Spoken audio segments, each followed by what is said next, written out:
आपण बघणार आहे derivative of logarithmic function, lecture number 7.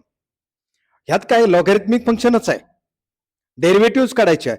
पहिलं लेक्चर एकटं मल्टिप्लिकेशन डिव्हिजन आलं तर, दुसरं दोन फंक्शन येणार, दोन किंवा दोन पेक्षा जास्त, लॉगॅरिथमिक येणार पण ऍडिशन सबट्रॅक्शन.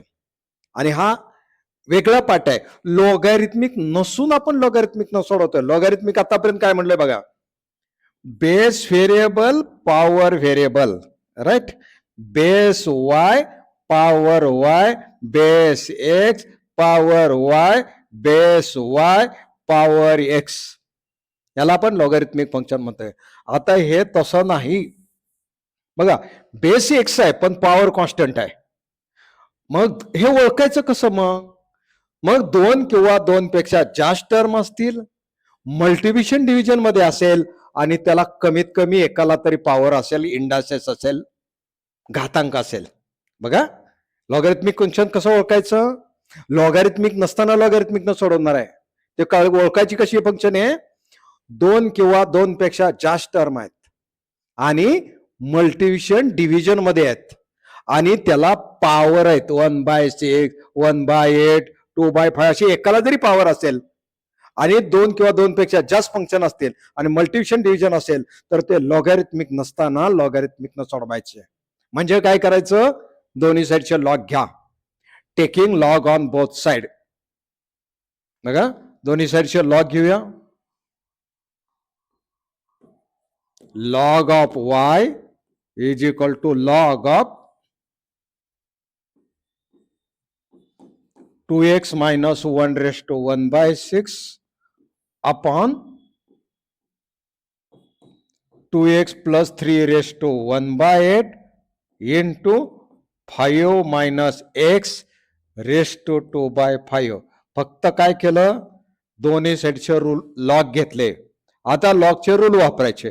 लॉगचा रूल कसा आहे बघा डिव्हिजनला, log of A B upon C D, म्हणजे न्यूमरेटर सगळे प्लस मध्ये लिहायचे. Log of A plus log of B minus log of C minus log of D. बघा लॉग आता आहे डिव्हिजन मध्ये आहे आणि न्यूमरेटर प्लस मध्ये लिहिले, log of A plus log of B. आता डिव्हिजनला म्हणून मायनस घ्यायचं, log of C minus log of D. Rule लक्षात आले? त्याप्रमाणे log of 2x minus 1 raised to 1/6 minus log of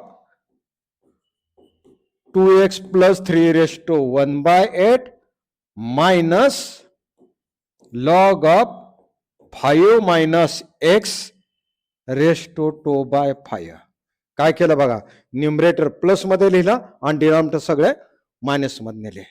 next rule कुठला वापरायचा? असा बघा, log of a raise to m, power असेल तर ते अगोदर आणायची, एम लॉग ए. त्याप्रमाणे हा 1/6 अगोदर ह्या 1/6 log of 2x minus 1 1/8 log of 2x plus 3 minus 2/5 log 5 minus x आणि इथं log of y. काय केलं कळालं? आता डेरिव्हेटिव्ह काढायचे आहे. काय करायचे? आता डेरिव्हेटिव्ह काढायचे आहे.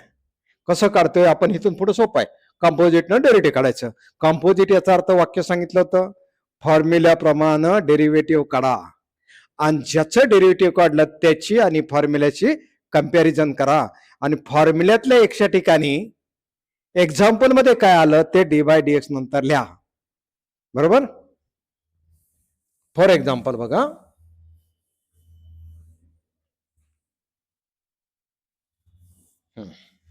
काय म्हणतोय बघा, लॉग वायचा डेरिव्हेटिव्ह 1/y, एक्सच्या ठिकाणी y आल्यामुळं dy/dx of y.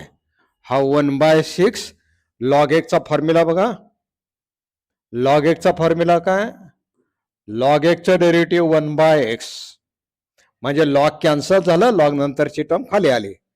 1/2x - 1 d/dx of 2x - 1 1/8 common log 2x + 3 च 1/2x + 3 पण एकच्या ठिकाणी काय आला 2x + 3 d/dx of 2x + 3 minus 2/5 common log 5 - x 1/5 - x आणि d/dx of 5 - x. बरोबर. आता पुढं काय करतोय बघा.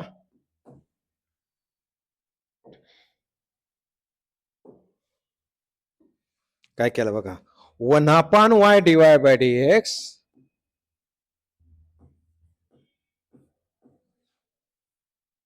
1/y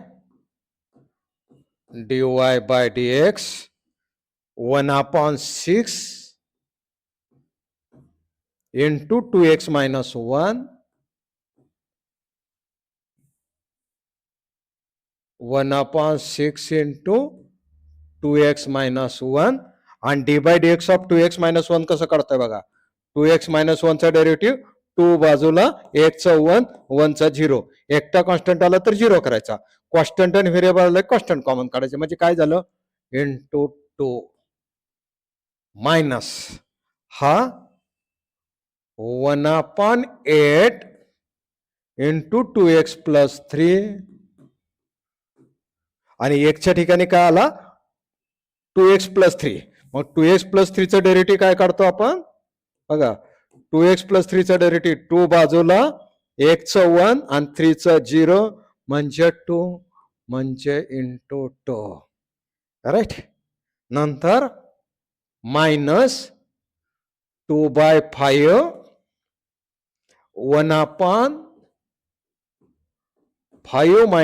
- x पण d/dx of 5 - x कसं काढणार 5 - x चा डेरिव्हेटिव्ह 5 चं 0 1 चं 1 म्हणजे -1 म्हणजे इथं -1 लक्षात आलं काय केलं. आता y पलीकडे न्या dy/dx = y in bracket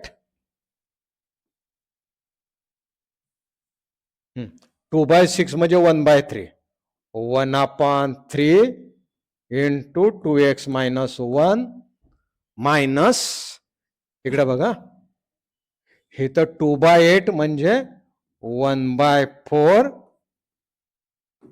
2x + 3 आणि हा मायनस आणि हा मायनस प्लस 2/5 into 5 - x आणि ही y ची व्हॅल्यू इथं काय करायची ठेवून टाकायची. इथं y ची व्हॅल्यू काय तुमची 2x - 1 raised to 1/6 upon 2x + 3 raised to 1/8 into 5 - x raised to 2/5 आणि हा ब्रॅकेट जसाच्या तसा लिहा. काल काय केलं y लिहिलं दोन्ही साईडचे लॉग घेतले बरोबर फक्त लॉग शब्द लिहिला आणि न्यूमरेटर आहे ते प्लस मध्ये लिहिले डिनॉमिनेटर आहे ते मायनस मध्ये लिहिले ही पॉवर अगोदर आणली बरोबर आणि हिथून कंपोजिटनं डेरिव्हेटिव्ह काढला. आता कंपोजिट तुम्हाला यायला लागलंय बरोबर ना येत नसेल तर पुन्हा पाठीमागचं लेक्चर बघा कंपोजिटचं सगळे लेक्चर अटेंड करा बरोबर. काय काय केलं शिकलो बघा फॉर्म्युला डेरिव्हेटिव्हचे शिकलो. नंतर algebra 2 function मल्टिशन addition subtraction division आले तर त्याचं डेरिव्हेटिव्ह कसं काढायचं. त्यानंतर कंपोजिट डेरिव्हेटिव्ह शिकलो. त्यानंतर आपण कंपोजिट डेरिव्हेटिव्ह नंतर लॉगॅरिथमिक फंक्शन आणि हे लॉगॅरिथमिक फंक्शनचं तिसरं लेक्चर आहे आणि टोटल 7वं लेक्चर आहे.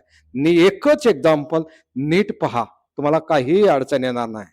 Thank you very much.